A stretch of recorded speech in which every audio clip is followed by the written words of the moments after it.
1, 2, 3, 4. 1, 2, 3, 4. Azie and I would be behind the gymnasium, practicing again for the three-legged race. Zenobia had come to join us. Lately, we've been spending a lot of our mornings like this. We'd improved quite a bit since our embarrassing fall, now able to run together at a pace of a brisk walk. 1, 2, 3, 4. Azie was doing her best to keep up with me. Yeah, it was all about daily practice. It was hard work, but with persistence, we would pull through no matter how long it took. I had come to realize the importance of perseverance after my many hours of training with the Prez, Azazel, and Tanin. Great, you got a good rhythm going. How about you try running for real now? Zenobia suggested as she tightened the rope around her legs. I glanced at Azie and saw her looking unexpectedly gloomy. Is she worried about something? That was pretty understandable. Our next opponent was Deodora, after all. Ever since the announcement had been made public, Azie seemed somewhat depressed. Azie, is there anything you want to talk about? I suggested. Her frown deepened for a moment before she responded. I don't regret saving him. Back when Azie was a full-fledged member of the church, she had rescued a wounded demon from death with her healing abilities. These actions resulted in the church branding Azie a heretic and stripping her of her role and position, setting off a sequence of traumatic incidents for her. The demon who she had saved was none other than Deodora. I had no idea what he was doing there, or how Azie had found him, but there was no doubting that it was her innate kindness that had driven her to aid him. I couldn't blame her for that. She was a gentle soul. After saving Deodora, however, Azie's life had been thrown upside down. Fortunately, she found a new happiness with me and the others. All the same, it made me wonder, would she have been better off remaining as a holy maiden? Recently, I've been kicking around an idea. Would Michael allow her to return to her former role if I asked him? I had to admit, it seemed unlikely. If she returned to the church or any related institutions, her abilities could adversely affect the system that God had put into place, and that was maintained by the church and its adherents. Still, wasn't it possible that she could recover at least a semblance of her former life? If I asked her, would she choose to go back there? But I was so afraid of that possibility that I hadn't found the courage to voice that question to her. I didn't want to lose Azie. It was selfish of me, I knew that. Perhaps the Prez would do something if I mentioned it to her, but I couldn't. I didn't want to have to imagine a life without Azie. Issei? The beautiful blonde asked, tilting her head in concern. You look worried and a little sad. Azie, if you could go back to your old life, would you want it? Her eyes widened in surprise at this question. Idiot that I was, I had just come out and asked it, even though it risked losing her. But I only wanted what was best for her. My heart was racing. I braced myself for Azie's answer. I could feel my hand, gripping her tightly, grow sweaty. Despite my anxiety, her response was simple. I wouldn't go back. She was smiling. There was no hint of hesitation in her voice. Don't you remember? I asked you whether I could stay by your side forever, and you said yes. That had been before our battle against Riser Phoenix's familia. I like it here. Kuo Academy, the Occult Research Club. I love everyone.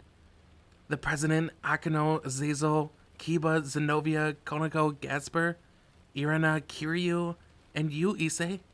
And your parents. This new life that I found is so precious and important to me. Every single day is filled with fun. I'm so happy to be with you all. Azie, I really was stupid. I should have realized that she was happy with how things were. Why did I have to ask such stupid questions to her?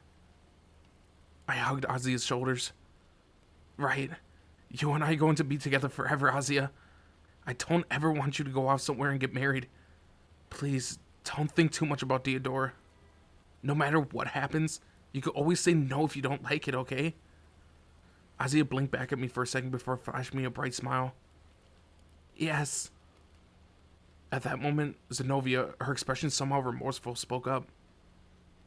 Azie, I want to apologize to you again. When we first met, I said some pretty mean things to you. I still regret it.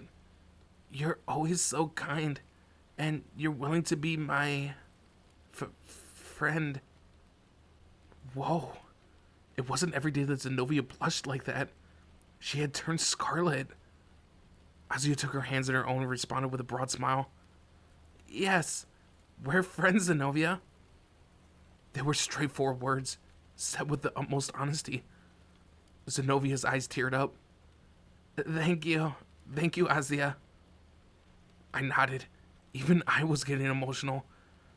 Azie was such a gentle spirit, so kind and caring. She was my pride and joy. Ah, that's so touching. In the midst of that emotional scene came a loud sob. I glanced around, only to find Irina watching. Irina, what are you doing here? Well, Zenobia invited me. She said that mornings at Kuo Academy aren't to be missed, and she was so right. Look at this beautiful display of friendship. This must be another of the Lord's and Archangel Michael's blessings. Seeming deeply moved, Irina began to pray to the heavens. You didn't join the occult research club, though, did you? I asked. Irina wiped away her tears, her mood undergoing a sudden shift as she gave me a big thumbs up. Nope, I went for another one. Or rather, I decided to make my own. So, you're starting your own club? What's it called? Oh, brace yourselves, Irina declared proudly, puffing out her chest. It's called the Irina Shido's Love Salvation Club. Our mission is simple, to save others without asking for anything in return. With this steadfast belief, I'll offer my love for the one true faith to these simple pagans in the name of the Lord and Archangel Michael. Adopting a strange pose, the chestnut-haired girl began to pray to the heavens once more. Her eyes were positively glittering. But what was with that name? It didn't sound like any kind of club that people would rush to sign up for. Right. Well, good luck. I responded as best I could. You can count on me, Irina boasted, thumping her chest with her hand. And don't be shy about letting me know if the occult research club has its troubles. Reyes has asked me to help out with the race between the different clubs too. I let out a deep sigh. I guess that meant Irina would be joining us for the sports festival. By the way, how many people are in your club? I inquired. It's just me so far. It isn't official, so there aren't any formal activities or funds available. I still need to convince Chairwoman Sona. That wouldn't be easy. The chairwoman was a tough one, as was her vice chairwoman. It will probably take a long time for Irina to get her club authorized. Anyway, for the time being, my name's been put down for the occult research club. Hold on. Doesn't that mean that she's technically a member? Pointing that out now wouldn't accomplish anything. In any event, I calmed myself down and said, Anyway, let's keep practicing. Zenobia and Irina paired up for the three-legged race practice, and off we went.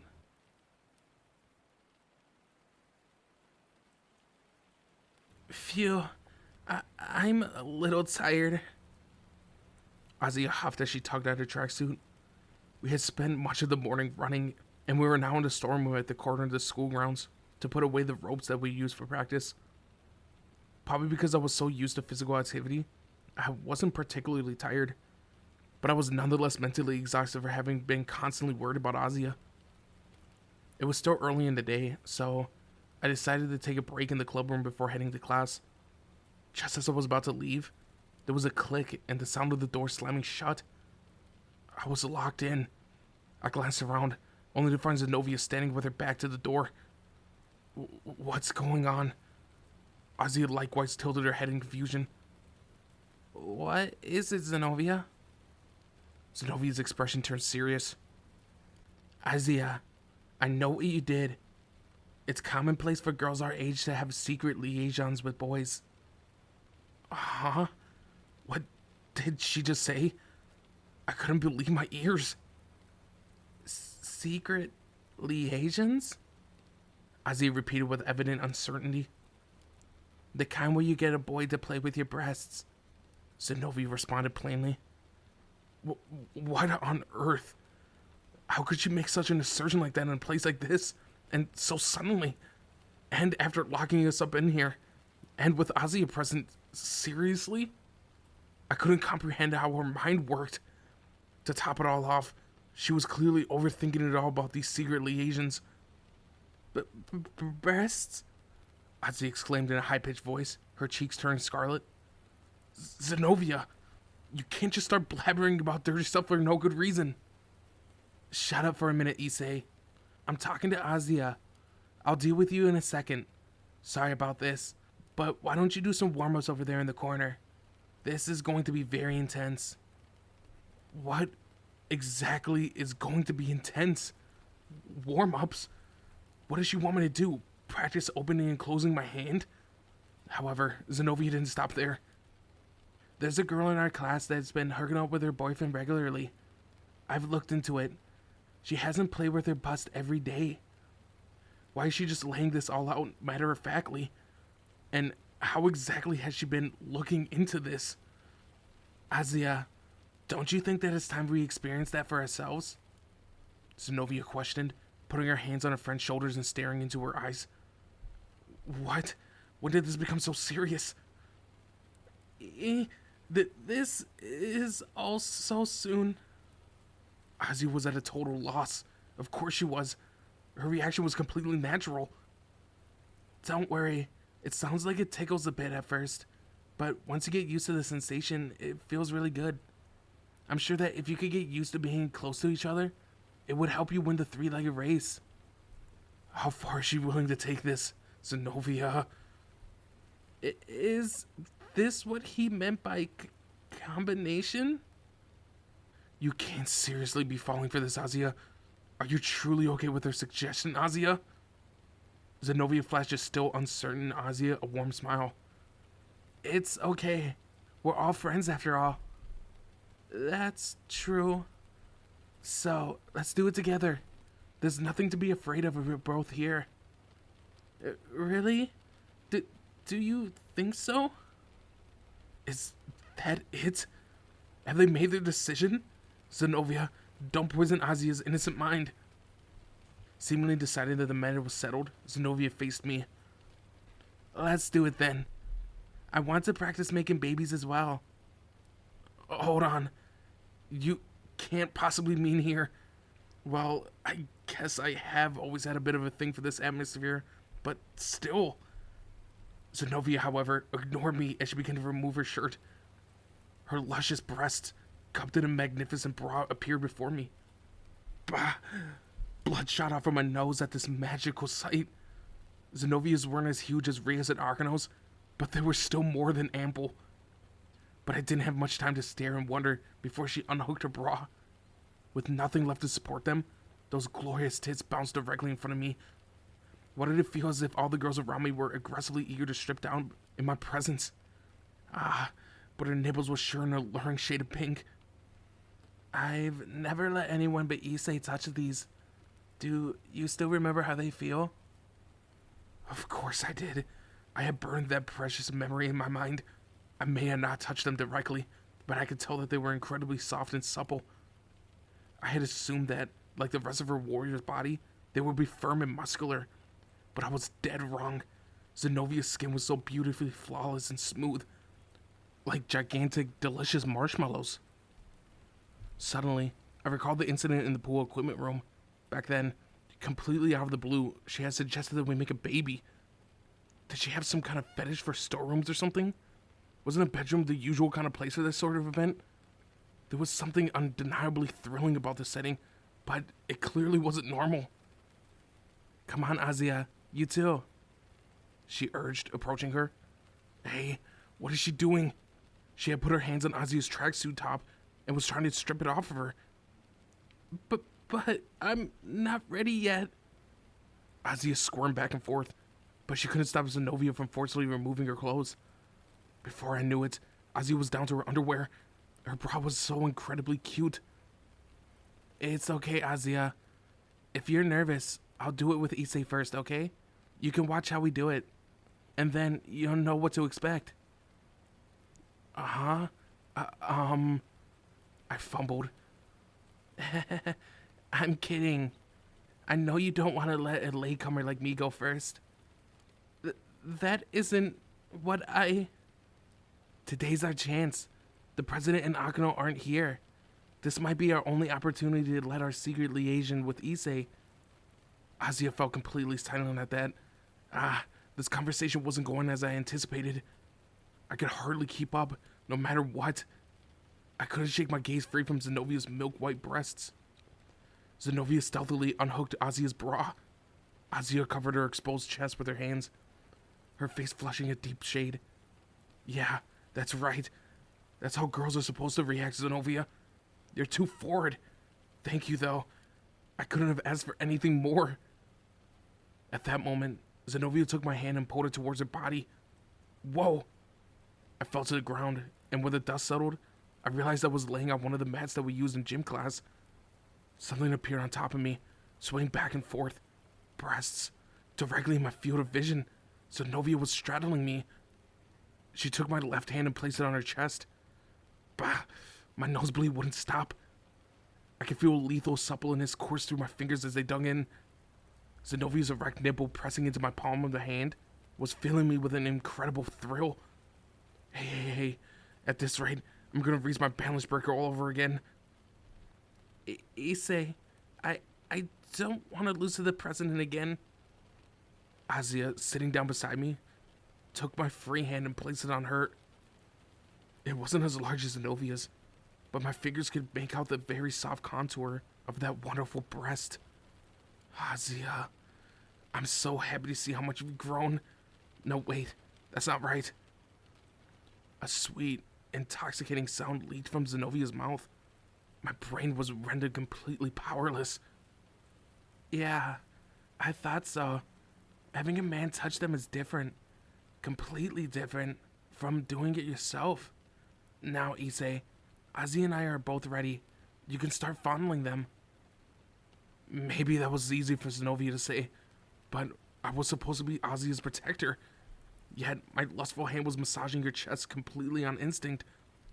I mean, how can any man stop himself when faced with this? Those breasts were all but begging me to touch them. The Prez's face flashed before my eyes. Prez.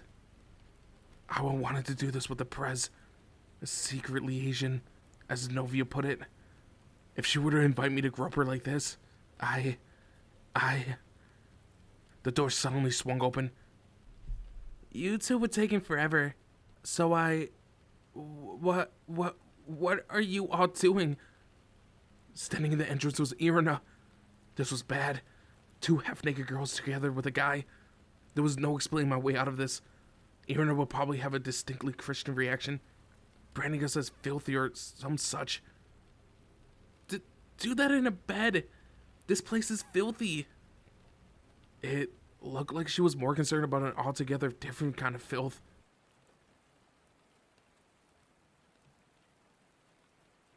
After classes, I made my way to the club room. I wished I could wipe the grin off of my face, but because of what happened this morning, the sensation of Azie and Zenovia's breast had lingered in my hands all day long. A short distance away, Azie and Zenovia were busy playing reversey. I hadn't been able to make time to speak with them all day. With the feeling of their tits on my palm, how could I? I hadn't been able to concentrate on my schoolwork at all. Throughout class, the only thing on my mind had been breasts. Zenovia's were wonderful, but Azie's were... No. I shook my head, trying to dispel those lewd thoughts. Azie was precious. I couldn't think of her like that. Still, I couldn't deny that her body was maturing. At this rate, she might rival Riaz or Akano in, say, 3 years' time. I had heard that demons could use their powers to adjust their physical appearances, at least to an extent. Was Azie perhaps unconsciously willing her breast to grow? No, surely that was a wild illusion on my part. Were it true, it would go beyond incredible. What a lecherous face. Half expressionless, Konako pinched my cheek. Ow, that hurts, Konako. Perhaps it was my imagination, but it seemed that Konako had started acting increasingly strict lately, almost like the press. No, she was always there to douse my spirits whenever I got myself too fired up, especially when the object of my fantasies was one of the other female club members. I must have been imagining it, right? That had to be the case, and yet I couldn't convince myself. It looks like we're all here. Glancing across the room, at each one of us in turn, the press pulled out what looked like a video recording. This has the recordings of each battle fought by the other high-ranking demons that we met in the Underworld over summer. Our familia is documented too, of course. Battle records. Right. We were supposed to watch a video of a match today. A huge screen had already been set up in the room, in preparation. Ezekiel took his position behind the monitor and began to explain. You weren't the only ones who fought in the reigning game. Each of the other demon youths did too. There are 2 other matches after yours. The princely house of Baal versus the demon king Asmodeus' house of Glacia Labolas. And the archducal house of Agares versus the demon king Beelzebub's house of Astaroth. They're your future rivals, so watch carefully. Yes, we responded to Azazel's stern instructions. Worry started to form in the pit of my stomach. Exactly how strong were the other familias? They were all supposed to be our peers, right? Did that mean they were around our level? I could see that the rest of the Occult Research Club likely shared my concerns, as they stared intently at the monitor. Even Konako, resting on my lap, focused all of her attention on it. We'll start with Sire Org's match. The House of Baal versus the House of Glacia Labolas. The press's cousin versus the good-for-nothing brute, Zephador. Azazel started the video, and we spent the next few hours reviewing how our future opponents battled. It wasn't long before everyone's faces turned stern. We were presented with overwhelming power, enough to make our excitement ebb as soon as we started watching. The thuggish Zephador, having lost all of his pieces, fought Sire Org in single combat, laying into his opponent with one strike after another. The battle between the familiars was over. Both demons had strong servants, and those members had fought well, but this was a contest between 2 kings. Astonishingly, Zephador's every attack was deflected with ease. Even when he looked like he suffered a hit, Sire Org fought back as though it was nothing. Realizing that his attacks were ineffective, Zephador grew more frenzied and impatient. At that moment, Sire Org unleashed a powerful flurry of punches. Zephador readied a sequence of defensive techniques, but the incoming barrage tore through them like paper. Sire Org's fist digging deep into his enemy's stomach. The strength behind that hit was obvious, even through a recording. Its intensity was enough to make the Paris surroundings tremble as though it was shaken by an earthquake. Zephador fell onto the ground in agony, futilely gripping his gut.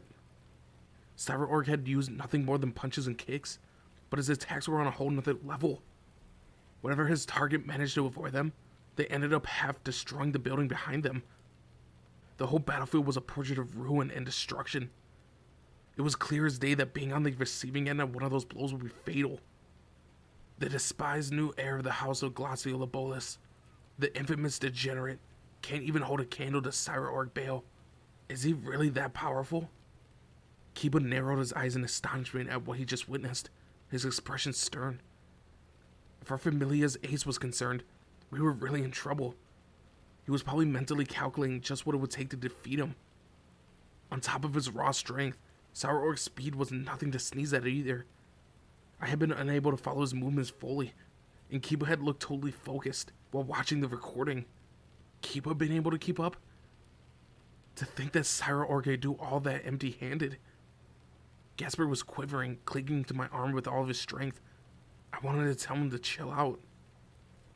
Riaz, you and Sire Org both have a tendency of throwing yourselves into one-on-one battles. Never mind that you're both kings. Normally, a king can just let their pieces move forward and handle the match. You understand that if you are defeated, it's over for everyone, right? All of you from the House of Baal are a little too hot-headed if you ask me. Azazel let out a sigh. The press blushed in embarrassment. It was true that she did tend to throw herself in harm's way, more often than she should. So, how strong is that Zephyror bastard? I asked. Riaz was the one who answered. Compared to the others outside of the 6 houses, he certainly can't be dismissed as weak. However, he's only just stepped up to his current position since his family's last heir died. Akano continued where the press left off. In official rankings, issued by the Rating Game Steering Committee, before everyone's formal debuts over the summer, the House of Baal was placed first, Aguirre's was second, followed by Gremory at 3rd place, Astaroth at 4th, Seatree at 5th, and Glaciolabolus at 6th.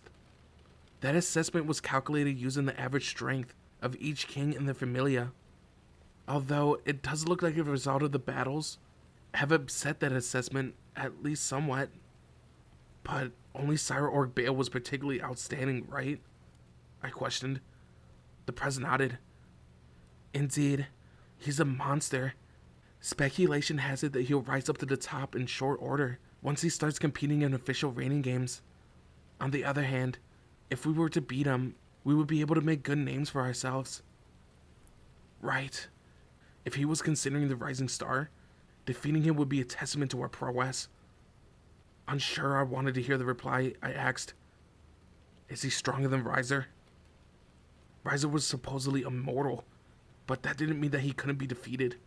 Still, he was an undeniably formidable opponent. I wouldn't be able to say for sure without seeing them face off against each other directly, but my suspicion is that Sire Org will come out on top. He's that incredible? And we have to fight him before even being able to take part in so much as one official rating game? Well, let's take a look at these graphs. Each group has given this information, just so you know. Azazel stated before summoning a holographic diagram at the front of the room. The faces of the Prez, the chairwoman, Sire Org, and the other 3 promising demon youths appeared up top, with the grid divided into power, technique, support, and wizard quadrants below it. It was written to easy to understand Japanese. Next to that was another figure. This one was labeled King. The Prez, the chairwoman, and the girl from the House of Aguirre's were ranked quite highly, as was Sire Org. Zephyror was the lowest placed of the bunch. The Prez's highest stats were in the wizard category. In other words, her specialty was using her demon powers to unleash magic. Her power level was also decently high. When it came to technique and support, she was only marginally above average, however. And then there was Sire Org. His support and wizard skills were clearly his weakness. But the problem was his power level. The bar rose straight to the ceiling. What an incredible growth trajectory. That overwhelming potential was too much to contemplate. Of the remaining 5 individuals, Zephyror's power level was next to highest, but Sire Org's was still several times superior. Even in a one-on-one bout with Zephyror, Sire Org didn't put his all into it, Azazel explained. So he hadn't been fighting for real there?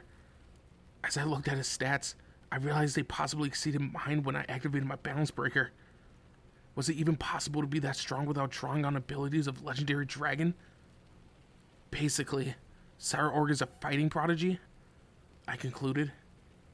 I mean, no matter how you looked at it, his physical skills were literally off the charts. Azazel, however, shook his head. No. He's the first pure-blooded demon from the House of Baal to lack any particularly unique talents. He didn't inherit any of his lineage's affinity for destructive power. It's his cousins, the Gremory siblings, who seem to have taken over that legacy. That was an unexpected revelation. The Prez's mother was born into the House of Baal, and so had passed on the family's destructive talents to her own children, Riaz and Serzex. How ironic, then, that their heir to the House of Baal lacked the family's signature powers. But he's still the strongest demon youth, right? Only by doing something that pure-blooded demons wouldn't normally dare. That's where his genius lies. Azazel's expression was stern. What do you mean? I pressed. An intense amount of training. Sire Org is a rare breed of pure-blooded demon. One whose powers are the result of an excessive amount of arduous work. All he has is his body, so he pushed it to its absolute limit. This all came as a profound shock to me. I had thought that all high-class pure-blooded demons were naturally capable, endowed with unique powers. And yet, the Prez was blessed with the ability, while Cyreorg wasn't. Reyes wore a complex expression as she watched the continuing match. As if recounting a well-told story, Azazel went on. Ever since he was small, Cyreorg kept losing over and over again. His peers possessed unique powers, and were distinctive high-class pure-blooded demons, one and all. But his path was strained with tears and blood. Perhaps that explained it. Cyreorg had exuded an altogether different kind of pressure and confidence that the present the chairwoman. And that talentless individual was selected to be the next heir of his house. That in and of itself was a great achievement. He's the real deal. Well versed in both the joys of victory and the humiliation of defeat. That said, in his case, there is a secret to his strength. The recording of the match came to a close. Cyreorg, that was the House of Baal, had won. In the end, the tough guy Sephador retreated into the shadows in terror as he announced his surrender. The huge strongman had been reduced to tears. Cyreorg, for his part, had nothing further to say and simply departed from the battlefield. That punk guy is pathetic.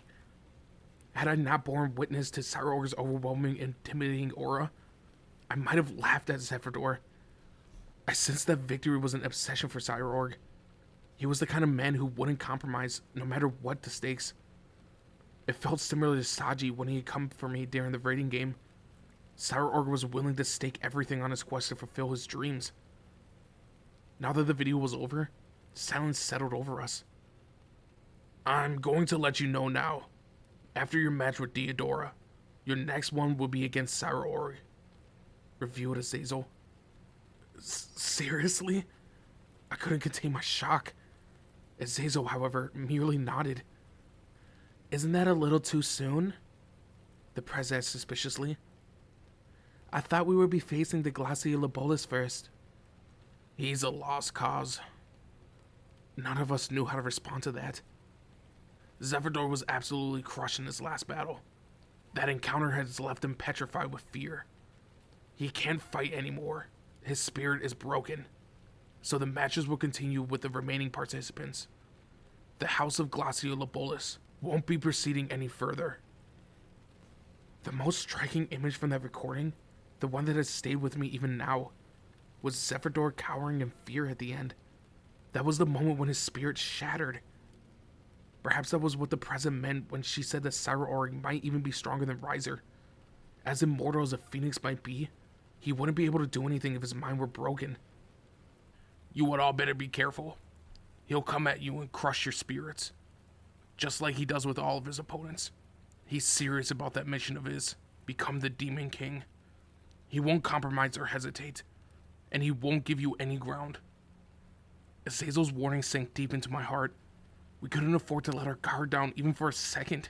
Still, I hadn't gone through all the effort to unlock my balance breaker for nothing.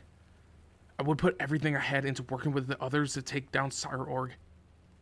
The Prez took a deep breath. Let's focus on our next match first. We need to see how Astaroth fights to prepare our strategy. I heard that he defeated Sigrira Agares, the next in line to the Agares Archdukery. Agares lost? I exclaimed. That girl with the glasses whom Sephador had confronted during the banquet had been defeated. She had seemed quite powerful, as had her servants, and yet Deodora had bested her. Just as Sona's performance against us was considered a remarkable feat, so too was Astaroth's defeat against Agares. Keep in mind that Agares was supposedly the second most favored demon youth. When all is said and done, the rankings were no more than predictions after all. No one could tell what's going to happen once a match gets underway. That goes for any rating game, the Prez explained. By the sound of it, we weren't the only familia having a rough time. I had realized this over the summer, but it felt all truer now. That said, I never would have expected Gary's to lose, Rhea said under her breath as she began the next recording. At that moment, a magic circle, One large enough only to transport a single person appeared in the corner of the room. Uh-huh. What's going on? Is someone jumping here? I didn't recognize the pattern. Astaroth, Akano murmured. There was a momentary burst of light, and when it faded, that slender pretty boy was standing there wearing his usual innocent smile. Greetings. It is I, Deodora Astaroth. I'm here to see Azie.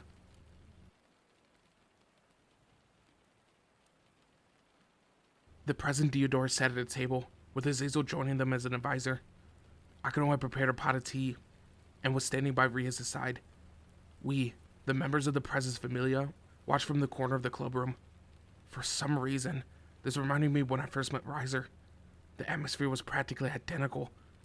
The sense of difference in status between me as a low-class demon and Rias and Deodora as a high-class demons. This time, however, it was Azie's future that was on the line, not the Prez's. The person in question sat beside me. Her expression clouded. I took her hand in my own, her nervousness reaching me through the silence. The Prez will clear everything up, Azie, so don't worry. I'll protect you no matter what. If worst comes to worst and you won't listen, I'll use my balance breaker. Still, it could turn into a serious incident if I took on another high-class demon. I already caused the Prez's engagement to be called off by doing that once before, but if I had to, I would do it all over again. Deodora couldn't possibly have known the depths of my resolve. He fixed the Prez with a gentle smile as he began. Riaz, I don't want to beat around the bush here, so I'll speak plainly. I want to trade bishops with you. Trading is a system by which two kings can exchange familia members, so long as they were the same evil peace. I heard about this from Ravel Phoenix. Bishops, in other words, Azie or Gasper. Is he talking about me? Gasper cried, wrapping his arms around my body. I slapped him on the head. As if, calm down. My recluse underclassman had developed considerably during our stay in the underworld. When I first met him, he probably would have reacted much more hysterically. Something like, is he talking about me? And then he would have no doubt shut himself away in his cardboard box. It was good to see him improving. Incidentally, he was making progress overcoming his aversions to garlic too. In any event, Deodora is undoubtedly asking after Azie. The moment he said the word bishop, Azie tightened her grip around my hand. She clearly didn't want to go. I'm asking, of course, after Azie Argento. Deodora clarified without hesitation, turning his gaze our way. That smile of his was just too damn elegant. Damn it, I was right. He was trying to steal Azie away from us.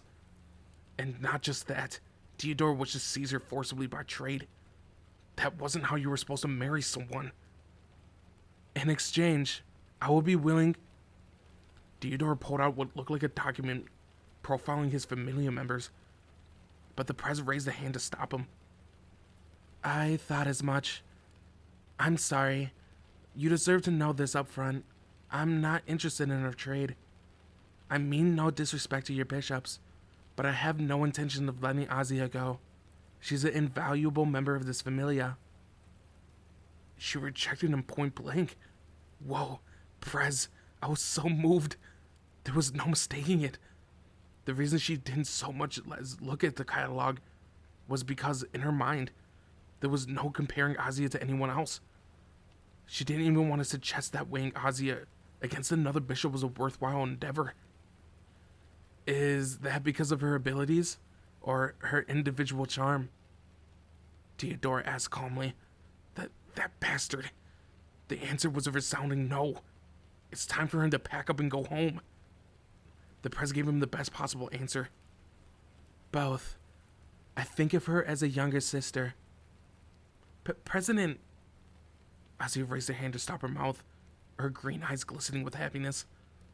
She was undoubtedly overjoyed to hear that Rhea saw her that way. She's a precious friend and a member of my household. I care deeply about her. Is that not reason enough? Besides, I don't know how I feel about trying to acquire a marriage partner through an exchange. I can't quite stomach being party to something like that, Deodora. Do you understand how a marriage proposal is supposed to work? The press flashed him a grin, but there was unmistakable intensity behind it. Although clearly trying to act polite, she was obviously pissed. Deodora's smile never wavered. It gave me the creeps. Very well. I'll leave you for now, but I haven't given up. He rose to his feet and made his way towards us, towards Azie. She was clearly uncomfortable, but that didn't stop Deodora from dropping down to one knee and taking her hand in his own. Azie, I love you. Fret not. Fate shan't betray us. Even if the whole world stands in our way, I shall overcome all obstacles to make my way to you. Not only did he spout all that crap, he raised Azie's hands to his lips, about to kiss it. At that moment, something broke inside of me. Before I knew it, I placed my hand on his shoulder, pulling him away. With that silver-laced smile of his, Deodora said, "Let go, would you? I can't stand being touched by a filthy dragon." That bastard! How can he say that so innocently? Is this his true nature? I nearly went ape on that pretty boy, but at that moment, Azie's hand slapped hard into Deodora's cheek. She wrapped her arms around me and all but shrieked. "Don't say that!" I hadn't expected her to strike him, but it was a welcome sight. Deodora's cheek turned red. Nonetheless, he didn't stop grinning. The unwavering expression made his hair stand on end. I see. I understand. In that case, how does this sound? I shall defeat the Red Dragon Emperor, Issei Hyodo, in our upcoming match. And then, Azie, you will accept my love. There's no way I'm going to lose to someone like you, I declared right to his face. None of this was for him to decide. Still, if that's how he wanted to play, then it was fine. The situation was easy enough to understand. If I wanted him to go away, all I had to do was beat him. Red Dragon Emperor, Issei Hyodo, I shall fell you during our next reigning game. Deodora Astaroth, I'll give you the taste of the full power of this filthy dragon. Deodora and I exchanged glares. I couldn't let him get his hands on Azie. At that moment, Azazel's phone began to ring. He exchanged a few brief words with whoever was on the other end of the line before turning to us. Good timing. Ria's Deodora. The date for your match has been set. 5 days from now. We called it a day there, and Deodora made his way home through the magic circle. Don't you dare show your face in this club room again. With renewed determination, I set about getting ready for our match. We received official confirmation of the venue and starting time from the Demon King several days later.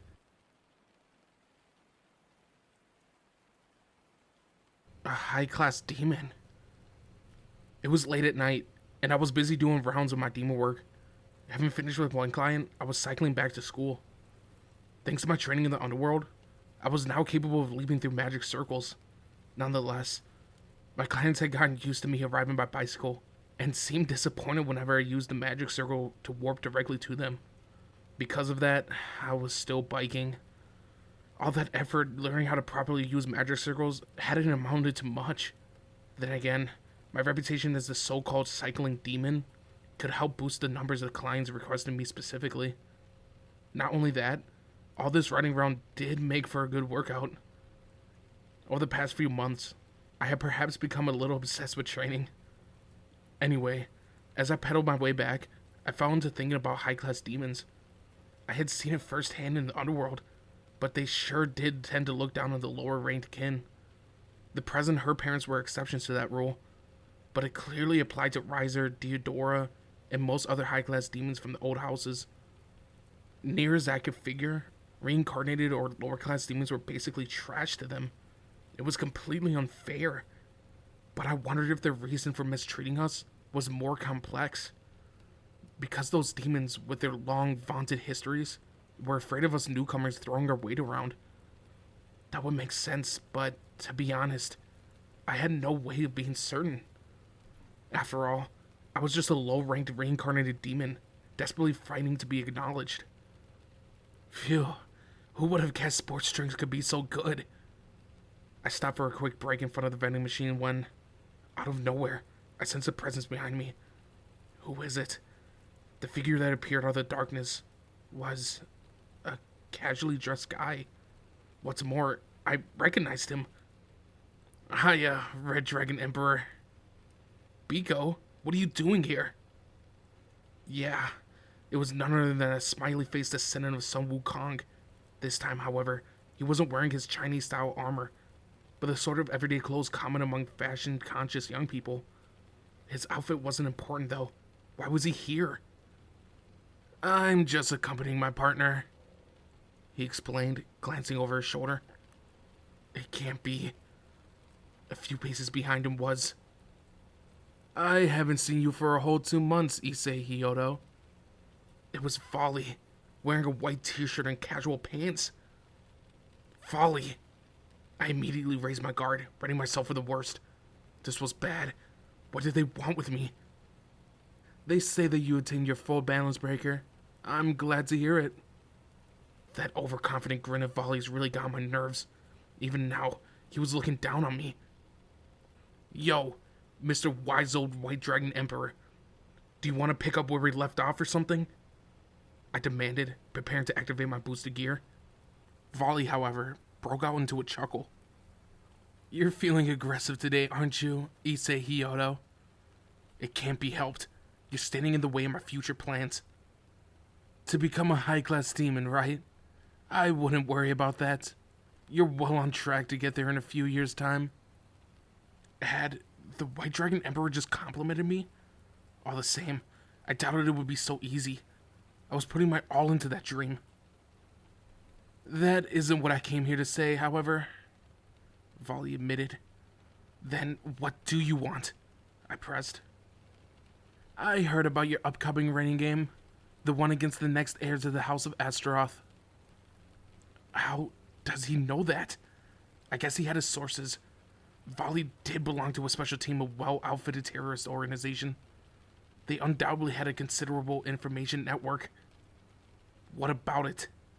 You should watch your back.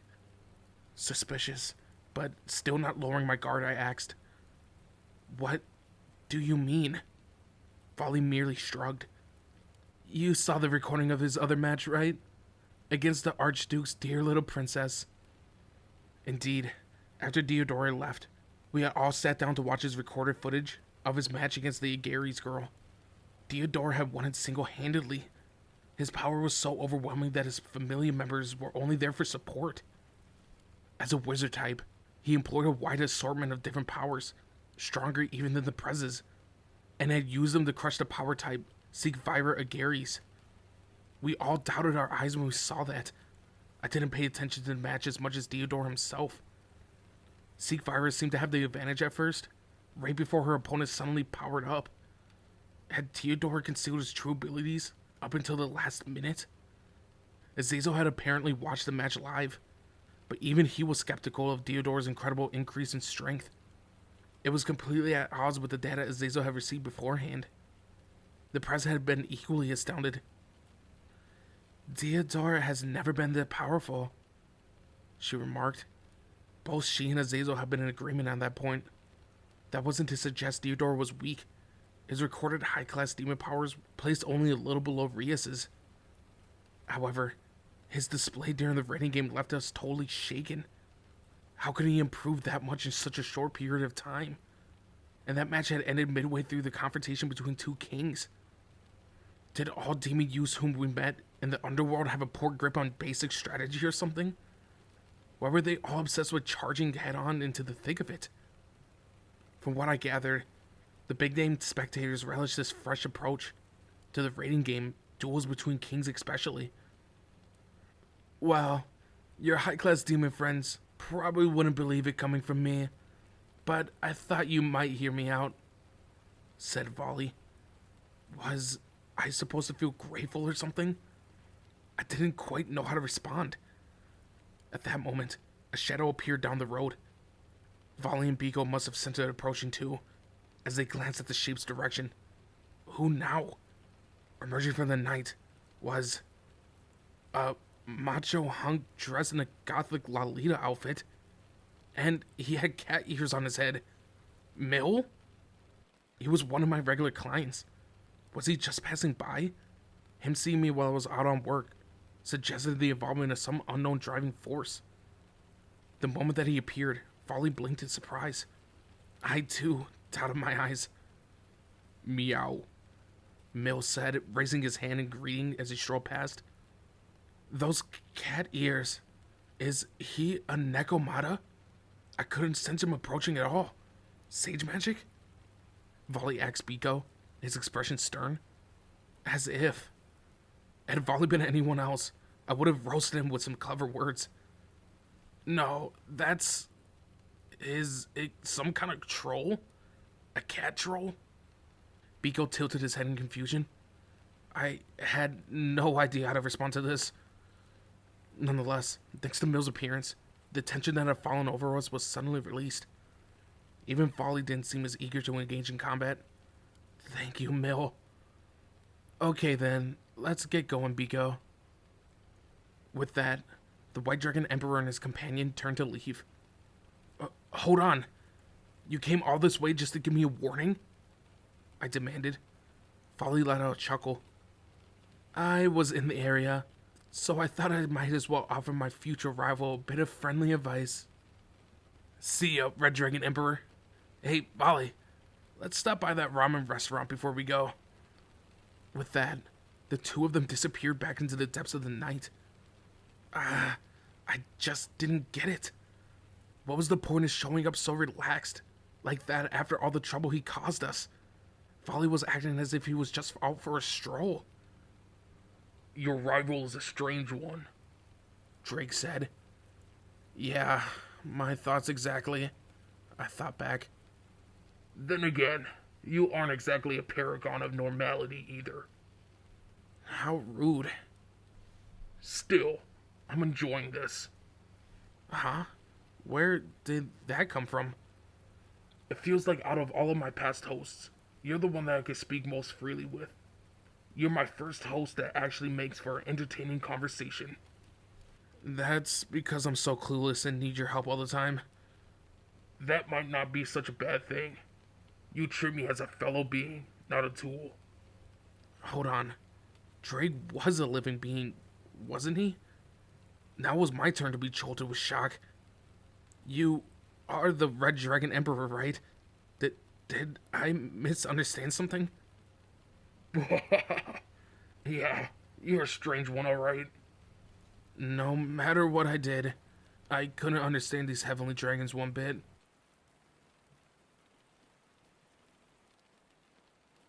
So Vali showed up. After returning to the club room, I asked the press to hang back after we wrapped up the day's demon business, and I explained what had happened. She rested her chin on her hand, sinking into deep thought. We should have sensed him if he entered town, yet I didn't notice him at all. How did he manage to conceal his presence so well? Sage magic? Or one of Kuroka's spatial barriers, maybe? She paused there, activating a small magic circle for communicating. In any event, I'll let my brother and Azazel know, just in case. After submitting her report, the press flashed me a warm smile. We should be on alert about Deodora too. I don't know how much I could put into Vali's warning, but we should nonetheless remain vigilant. Now then, shall we go home? Sure. And like that, the two of us set off. I pedaled my bicycle, with Rhea sitting behind me. She wrapped her arms around my waist, which caused her breasts to push up against my back. They felt awesome. Everyone else was probably already relaxing. Apart from Kibo and Gasper, all of the other club members had moved into my family's house. Those two were apparently living in an apartment nearby. Gasper had finally worked up the courage to step outside of the old school building. He was growing up so fast. Supposedly, he and Kibo were just around the corner, so that they could stop by whenever needed. When we arrived home, the press went straight to my room, the moment she opened the door. Oh dear, Issei, welcome home. Akuno was waiting in a sexy cosplay outfit. Akuno? What are you wearing? It was a Shrine Maiden outfit, one clearly modeled on the appearance of a character from a famous video game. It almost completely revealed her thighs and breasts, covering only the bare minimum. I couldn't avert my gaze. It was awesome. She was so sexy, How provocative, Akano. If she were to spin around too quickly, her chest might end up falling right out into plain sight. There was clearly no way she could have been wearing underwear beneath something like that. Akano flashed me a mischievous smile. Oh, do you remember what I said to you the other day? That I would dress up for you? Do you like it? Ah, right. Akano had mentioned something like that when she had found me in the bookstore before a match with Chairwoman Sona. I had completely forgotten about it, but she hadn't. Of course, it's awesome. I was utterly smitten. My voice rang out with joy. There was no greater elation than this. Thank goodness. Oh, what shall we do? How about an appreciation party? Or maybe... Akano traced a finger across her chest, glancing suggestively my way. Perhaps we could have a trial session in bed? Touching aloud. Gah! Blood shot out from my nose as I envisioned what she meant. Obviously, I was up for that. I would have said as much, but my whole body froze in response to the frigid, murderous aura welling up behind me. I glanced over my shoulder, only to find the press staring at Akano with a terrifying smile. Akano, what are you doing in here? Oh, Riaz, there you are. That response was clearly contrived. At home, Akano typically addressed the press by your name. At school or during the course of her demon work, it was always President. Of course I'm here. Issei and I shared this room. Riaz replied, trembling. I see. Well, wait outside for a little while then. I'm here to please Issei, and you'll just get in the way. The press went motionless at those words, her voice shaking. Get in the way? Whoa. A murderous crimson energy surrounded her. This was bad. They were going to get caught up in another fight. I could sense oncoming danger, but at that moment, 3 adorable figures appeared in the corner of the room. Azie, Zenobia, and Konako. Hold on. Why are they wearing sexy outfits too? The designs were slightly different, but Azie and Zenobia were sporting shrine mating outfits, similar to Akano's. And of course, that meant they were showing an incredible amount of skin. Whoa, Azie's thighs were almost completely bare. She had great legs. As the closest thing to a brother to her, I was conflicted. Those slim legs and her gorgeous white skin set my heart on fire. Yeah, it sure is easy to move in this. It isn't really compatible with underwear, but functionally speaking, I've got no complaints, Zenobia remarked. Was she considering the getup entirely from a warrior's perspective? And she had nothing on underneath it? But without a bra, you can see right through it. Azie blushed, covering her chest. Upon careful inspection, I could make out 2 delicious pink circles. No, I scolded myself. No matter how beautiful they were, I couldn't stare at them like that. I heard footsteps from the other side. It was Konako sneaking up on me while I was distracted, and she was clad in an animal costume. She was showing much less skin than the others, but her cat ears and swaying tail were beyond lovely. Does this suit Meow? That beckoning cat pose she struck at the end of her sentence pushed Konako's destructive power to new heights. She was so cute. This petite girl was adorable. Are all of our female club members cosplayers? Is this a dream come true? I'll get changed as well. The tear-eyed Prez, not wanting to be left out, sifted through the pile of outfits at the far end of the room. All of a sudden, this had practically become some kind of dress-up tournament. What's going on? I asked Akano. Well, when I told the others I wanted to fulfill my promise to you, they said that they wanted to join in, and so here we are. Evidently, the others had joined out of curiosity. Still, they were all blessed with wonderful figures and superb sense of style. Maybe I should try to take some photos later. I could use them to fuel my late-night indulgences. The changing room door swung open, and out came the president erotic demon costume. Her bat-like wings fluttered back and forth so temptingly. See, Issei? It looks much better on me. Don't you think? No one knows about your taste better than I do. She struck a victorious pose, her breast quivering seductively. Yeah, I love it. The press sure had a strong sense of rivalry with Akano. Without saying anything, Akano made her way to the changing room. When she came back out, she was practically wearing nothing more than a string. Gah, my nosebleed wouldn't stop. She was almost completely naked.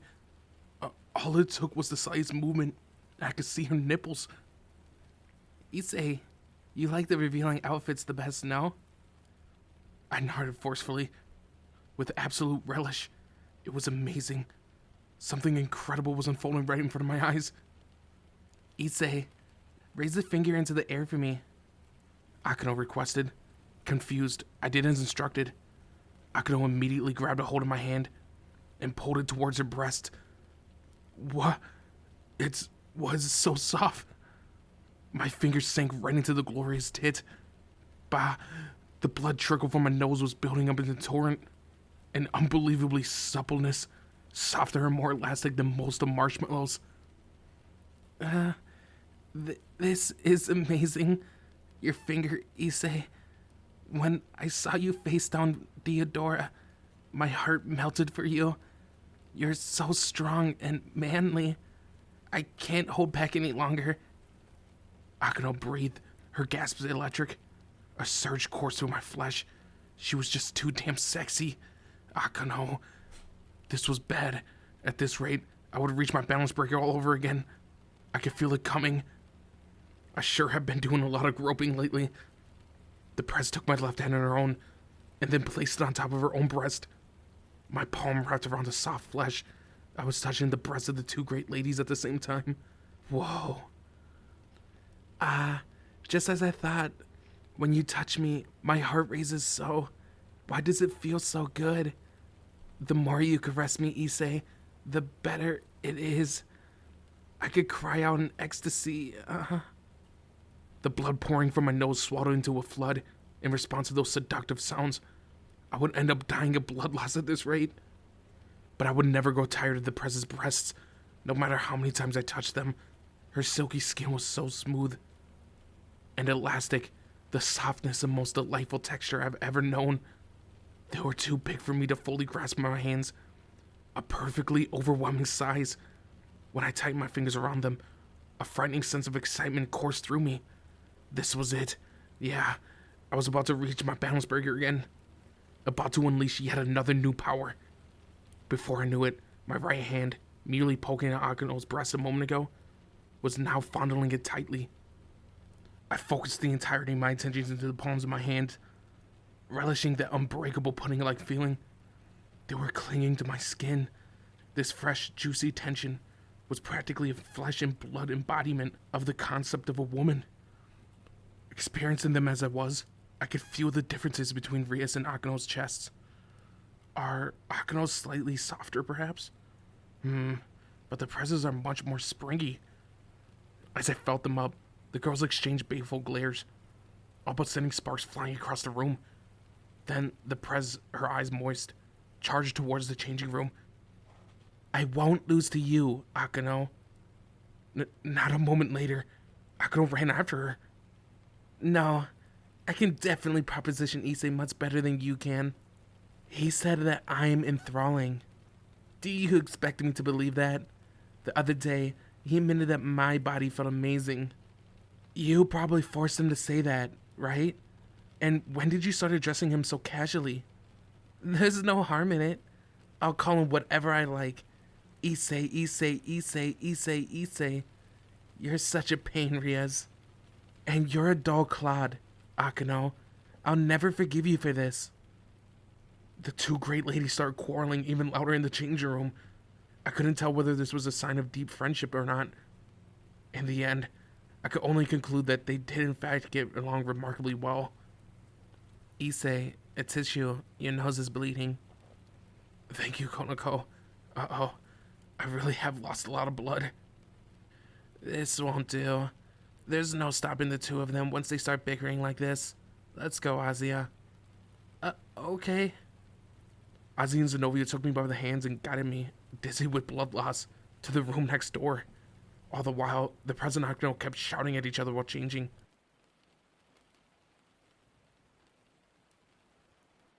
The match is in 5 days. So soon. Zenobia said as she moved her piece across the board. In the room next to my own, she, Azie, Konako, and I were playing the demon edition of the Game of Life. Each player started as a low-ranked demon, progressing through the intermediate and upper ranks, eventually climbing all the way up to being a high-class demon, while the winner took the crown as the Demon King. In the real-life Underworld, it wasn't so easy to get promoted, but the game nonetheless seemed to be popular down there, as it was in the human realm. We were sitting around the table, and I had Konako on my lap. I was getting distracted by the warm touch of her bottom pressing against me, but I had to restrain myself. After touching Zenovia's, Azia's, Rias's, and Akino's breasts today, I felt as if my brain was melting. I would be able to power myself up all night long with those sensations that still lingered in the palm of my hands. If I had a lover, perhaps I'd be able to do this kind of thing 24/7. I wanted nothing more than build my harem as quickly as possible and to throw myself into the world of tits. Unfortunately, I must have been anemic, as unshakable dizziness and hazy consciousness gripped me. Between my private life and my battles, wasn't I shedding a little too much blood? This was gonna be a problem. Rias's and Akino's voice sounded through the wall. They did seem to go a little overboard. At first, I blamed myself for what had happened, but Konako gave me a word of advice. When they get like that, you're better off just letting them figure it out. There's no point in trying to stop them. As such, I let them be. Hopefully they weren't battling with magic in there. Ever since we come back from the Underworld, Konako had a habit of offering me great many tidbits of advice. According to her, I needed to get better at understanding young women. A woman's heart. If I could understand that, would I become more popular with girls? What I would do to be a little bit more popular? All of a sudden, someone knocked at the door. It was Irina. Wow, I just got home, and what would you know? Rias and Akino are having a huge fight. What a shock. Is that the Game of Life? Can I play? Erin had apparently been running some errands at a distant church. Not the one formerly used by fallen angels, but she was eager to dive right into the board game. Is this a demon version? Wow, cool. Maybe even I, a reincarnated angel, can get the idea of what it's like to be a demon. As far as I could tell, she seemed to enjoy just about everything. Azie let out a small laugh. Huh? What is it, Azie? I asked. She flashed me a grin. I was just thinking about how fun this is. Me too. But where did that come from? Issei, I love my life. And I love you all too. I know. Don't worry about the next raining game. We just need to keep doing the same thing we've been. I assured, trying to encourage her. Zenobia nodded. That's right, Azie. Anyone who tries to hurt you would taste my sword.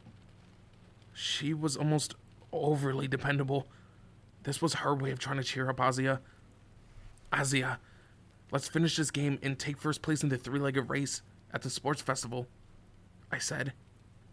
Right, she answered with a broad smile. Yeah, I know we would protect Azie. I wouldn't let Deodora have her. Suddenly, the door swung open, and the press stepped in. She was wearing a bunny outfit. As she and Akino finished their costume combat, I could feel my nose bleeding again. Sorry for barging in. Everyone stared back at the press blankly. I have news. We're going to be interviewed for a TV show in the Underworld.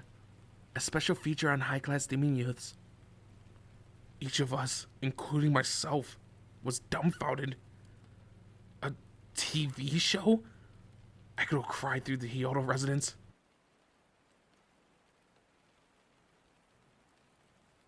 Azie Argento, was taken aback. We were going to be on television. It felt like every single day living with Issei brought yet more surprises.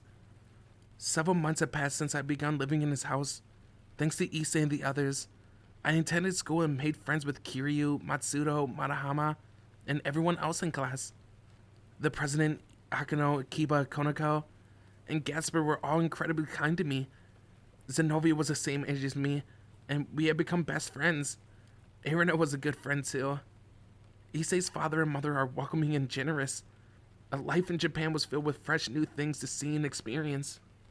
I had even gone to the Underworld for my summer vacation. My life was bursting with tons of colors I had never even imagined back when I was a member of the church. And then there was Deodora's proposal. It practically had me quaking. No one had ever proposed to me before. I had no idea how to respond. However, Issei assured me that he would always be by my side. That was all I needed. If I had him, I was content. I was happy spending my time with Issei, laughing and having fun. Lord, please let me stay with Issei forever. Let me be with him until the end of time. And if I could ask one more thing, if you can, please let my next proposal be from him. I know that it's selfish of me, but I love him. And I want to dream a little. Just thinking about him fills me with joy. Lord, please watch over me and the man I love.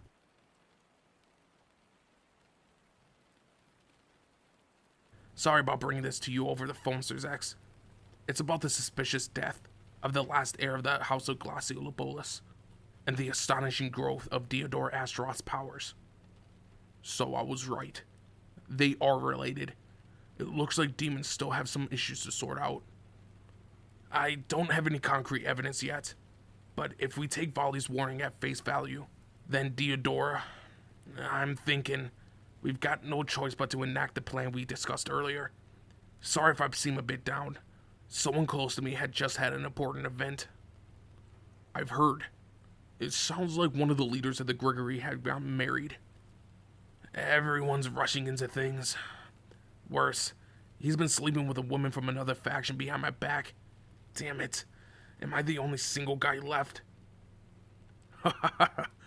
Why don't you settle down too, Azazel? No way. I live for my passions. And there aren't any women out there. Indeed. Well, let's start taking necessary steps. I trust your plan. Right. Leave it to me. Although, we will be putting them through another round of trouble.